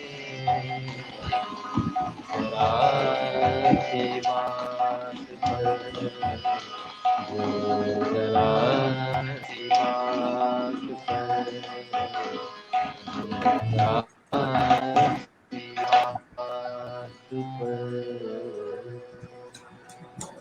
बहुत सुंदर, बहुत धन्यवाद धन्यवाद। आनंद। अद्भुत सर, अद्भुत। और हमारे जो जी सर, और बोलिए दो सर। तीन बातें हैं नरेंद्र जी। मैंने इस प्रोग्राम में कहा कि वो गाना जिसकी बात मैं कर रहा था, वो रजनीकांत उपाध्याय जी ने मेरे को जी ठीक जी किया। वो हीर रांझा का नहीं था।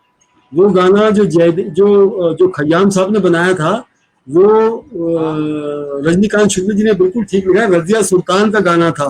रजिया सुल्तान एक फिल्म आई जी थी। जी जी हाँ, बड़े जी सर बड़े जी। खूबसूरत गाने हैं, बहुत ही आनंददायक, बहुत ही बहुत बहुत मतलब हाँ आनंद हाँ आता है। रात रात भर सुन सकते हो आप उन गानों को। मेरे को सही वो सही बात है। राजेंद्र प्रसाद उपाध्याय जी और रजनीकांत शुक्ल जी दोनों मित्र हैं। दोनों पहले दिल्ली में ही थे, अभी भी रजनीकांत जी। उन दोनों की जुगलबंदी जो है वो अच्छी लगी। दूसरा मेरा एक रिक्वेस्ट आपसे ये है कि हमने जी इस सर प्रोग्राम में निर्णय किया था कि अभी जो आपने गजल गाई, आपने कहा मेहदी साहब हसन जी ने गाई, लेकिन रजनीकांत शुक्ल जी जी ने जी बहुत अच्छा लिखा है कि खातिर गजनवी साहब का कलाम है ये। तो जब भी कोई गजल हाँ गाए तो जो कलाम लिखता, लिखा हाँ, जो हुआ है। कलाम जो है ना, वो उसका जरूर जी नाम जी लेना चाहिए। तो एक बहुत बड़ी जी श्रद्धा हाँ होती है सही उनके सही प्रति, एक बहुत सही आदर सही होता है उनके सही प्रति, सही बात दिखाना चाहिए सही कलाकार को। बात है। क्योंकि सही उनके बात शब्दों को जी वही गुलाम अली किसी और स्टाइल से गाएंगे, मेहदी हसन साहब किसी और स्टाइल हाँ से, लेकिन शब्द वही बिल्कुल रहेंगे। तो शब्द शब्द जिनके वही हैं, रहेंगे बिल्कुल उनको उनको उनको बिल्कुल इज्जत बख्शनी चाहिए। और तो बिल्कुल खातिर बिल्कुल सही गजनवी बात साहब है। की वो है, खातिर वो गजनवी रजनीकांत बिल्कुल शुक्ल जी ने बिल्कुल। बड़ा अच्छा हमारे को ध्यान हमारा आकर्षित किया हाँ उस बात की। जी जी और जय किशन पेन्युली जी हमारे सर गढ़वाल से हमारे इस शो में भी रहे हैं, बड़े अच्छे कलाकार हैं खुद भी।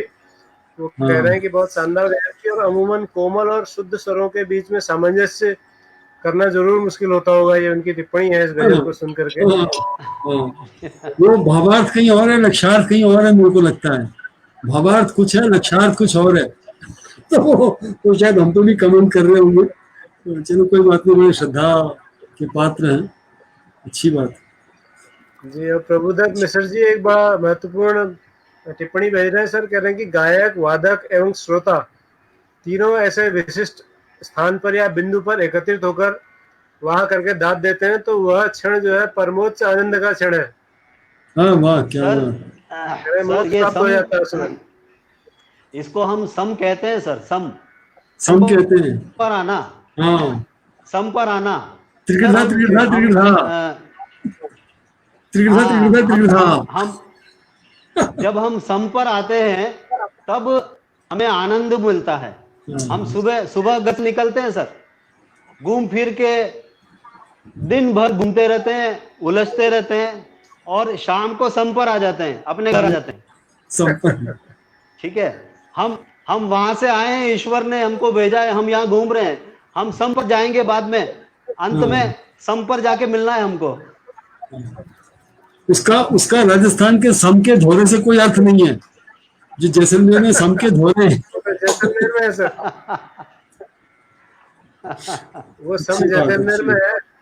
हाँ और उस समय तो रात में रुकना भी खतरनाक है, वो दिन तक ही ठीक है, शाम तक ही ठीक है, 8-9 बजे तक। हाँ, अब तो कैंप तो लगने सर लग गए, अब तो हरियाली हो गई है। पूरे देश में जो लोग इस शो को देख रहे हैं सर, लगातार टिप्पणियां आ रही हैं कश्मीर से, गुजरात से, मध्य प्रदेश से, महाराष्ट्र से, उत्तराखंड से, सभी लोग आपकी गायकी के कायल हो गए हैं सर, और वो और बहुत सुनना चाहते हैं। बहुत सी फरमाइशें भी गजलों की हमारे पास आ रही हैं, मैं देख रहा हूँ लाइव लिखी हुई मैंने। आप तो गाने में मगन थे तो आप देख नहीं पाए होंगे। ये हमारे नहीं, मैं विजय नहीं रावत देखता जी है। कह रहे हैं कि चुपके चुपके रात दिन आंसू बहाना याद है, इनको सुनना है, और बहुत सारे लोग हैं। तो अगर अगर ठीक गुंजाइश हो तो कुछ एक और हो सकता है सर, चल सकता है अभी, उसके बाद नेटवर्क ठीक हो गया अब। सर, हाँ, नेटवर्क अच्छा ठीक लग रहा है क्या? जी जी, अब नेटवर्क अच्छा हो गया तो आप कुछ सुन हाँ, सकते हैं सर, कसर पूरी कर सकते हैं पुरानी। बिल्कुल, आप कहें तो मैं सुना दूं। बिल्कुल सर, बिल्कुल, इसके बाद सुना विदा दूं? लेंगे आपसे फिर। जी जी अवश्य। ठीक ठीक है। चुपके चुपके रात दिन, हाँ, मेरे विनय रावत जी ठीक यही है, सुनना चाह रहे हैं। यही सुनना चाह रहे हैं, ठीक है।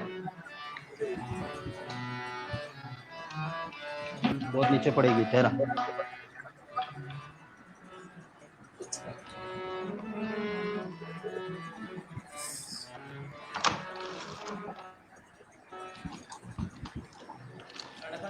पहले पहले से गाऊंगा।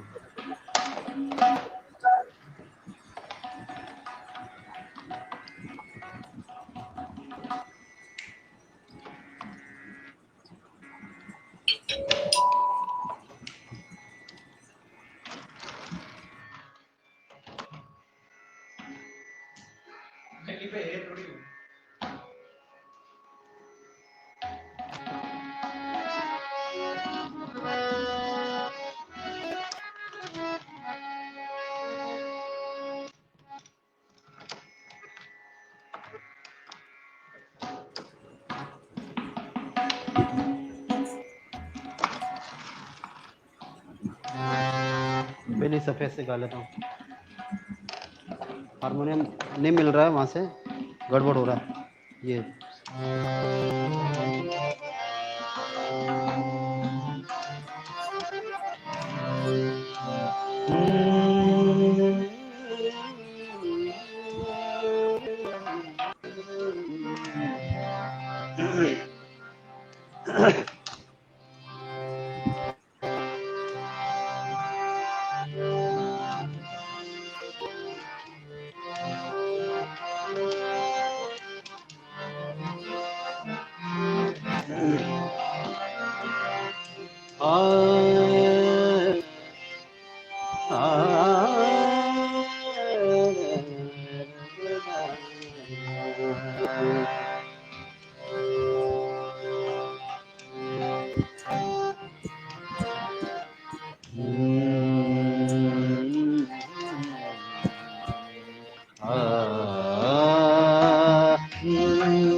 आंसू बहाना याद है, चुपके चुपके दिन आंसू बहाना याद है। हमको अब तक आशिकी का वो ज़माना याद है। चुप चुपके रात दिन आंसू बहाना याद है।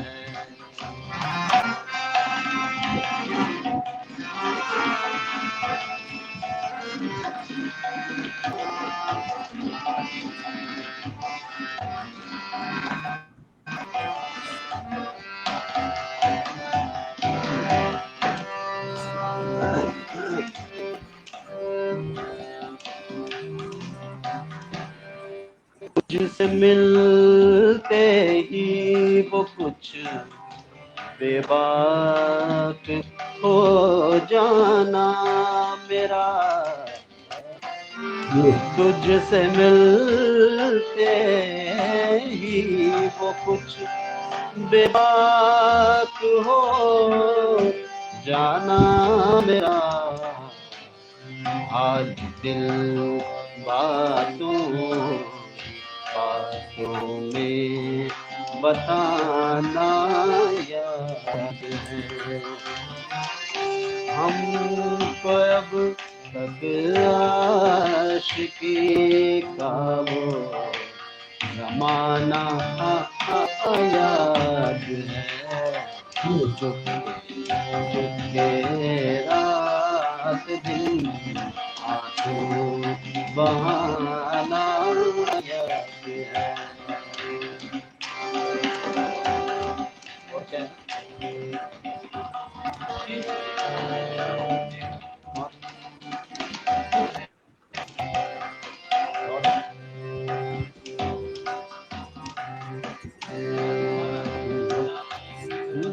बोलना क्या है?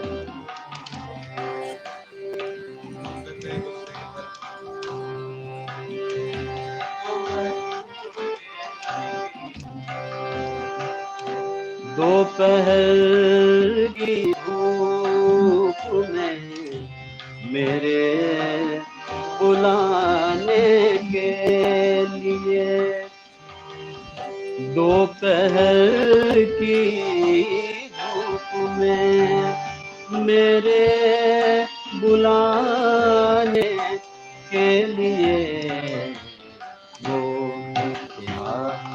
होके नंगे पाँव आना याद है। हमको अब तक आशिकी का वो ज़माना याद है। रात दिन आंसू बहाना याद है।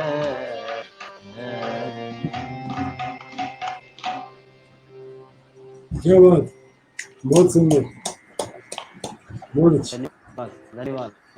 बहुत बढ़िया सर, बहुत लाजवाब। आपने अभिभूत कर दिया हमारे सारे दर्शकों को, और सभी लोग लगातार टिप्पणियां कर रहे हैं, लेकिन हमारे पास समय की थोड़ा सीमा है, तो हम अब इससे अधिक आपको सुनने का हाँ समय नहीं है सर।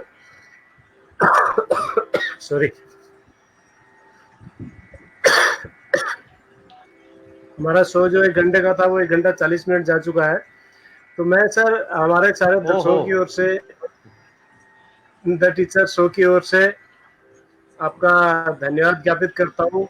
आपने हमें समय दिया, और इतना आपके जो साथ जो सह कलाकार हैं, जो संगतकार हैं, उनको मैं एक बार फिर हम सबकी ओर से धन्यवाद देता हूँ। आपके जो विद्यार्थी हैं, जो तबले पर हैं, जो हारमोनियम पर हैं, या जो अन्य व्यवस्थाओं में आपको मदद कर रहे हैं, मैं समझ सकता हूँ कि ये कितना मुश्किल काम है, इतना आसान नहीं है। बहुत पहले से तैयारी करनी होती है। आपने पूरा दिन आज इसमें समर्पित किया होगा। तो मैं आपकी पूरी टीम को, दीपक जोशी सर को, सबको धन्यवाद देता हूँ। आप कुछ कहना चाहेंगे सर? आपने अवसर दिया है। जी नहीं सर, ये हमारा सौभाग्य है। हम तो चाह रहे हैं कि इस देश में जो भी सरकारी शिक्षक हैं और जो असरकारी शिक्षक हैं, सरकारी होने के साथ जी। साथ असरकारी भी हैं, उनको हम देश के सामने लाना चाहते हैं। जी, जी। तो आप सरकारी भी हैं और असरकारी भी हैं, दोनों हैं। सही धन्यवाद सर आपका। तो हम चाह रहे हैं कि पूरा देश आप जैसे शिक्षकों की प्रतिभा से रूबरू हो, और प्रतिदिन एक नए आयाम ये शो गढ़ रहा है सर। बहुत अलग तरह के एंगल में हम हैं, लेकिन मैं अपने दर्शकों को कहना चाहूंगा कि आप बिल्कुल निराश मत होइए। वर्मा जी कल भी हमारे साथ होंगे।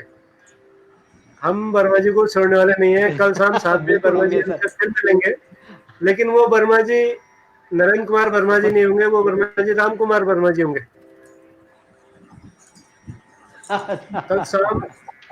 कल शाम 7 बजे राम कुमार वर्मा जी छत्तीसगढ़ से हमारे साथ लाइव होंगे।